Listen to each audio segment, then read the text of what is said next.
Um, this takes me to a question that I'd like to ask Danny specifically. How has this particular book shaped you as a translator? This book kind of made me a translator in a funny way. It's the second book I translated. I said earlier, Nasam Criolla, the first Agualusa book we did together. And I wasn't intending to be a translator. I was asked by the editor whom I read the book for to translate it. I said yes, but what reason? I'm not sure. And it was really fun. I enjoyed it very much. I loved the book. Several years later, we did this second one, which was my second book of what was supposed to be a two-book career.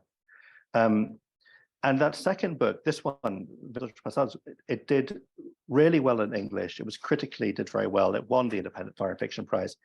And it's sort of the thing that I could very easily have translated two books and then stopped. It was never the plan to be a translator. But the second one, which I loved again doing, because it was successful, I was then, first of all, I was offered the third book, As Mulheres do Meu Pai, which is one of my favorites of Agualusa's books.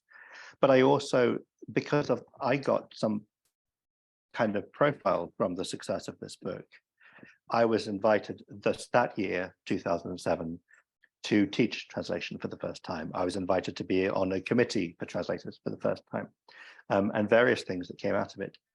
So yeah, there are lots of things about this book which are not just about how my craft might have evolved and what I might have learned about the practice, but just the sort of circumstance and the impact it had on me as a professional translator who people took seriously. Yeah, but before this book, I was someone who translated a book, and after this book, I was someone who would end up doing this forever, as far as I can tell. And it also feels like, I know the translation was about 15, 17 years ago, but it feels like about 1 million years ago. This book was about 70 books ago, I think, probably for me. At a time when, like I say, I didn't know what I was doing. And in fact, I probably should not confess this, but I was looking at some of the translation of Book of Chameleons today and thinking, God, I do it completely differently now. Like so many things I didn't like, which might be better than looking at it and going, my God, I wish I could do that now. But that's a good sign.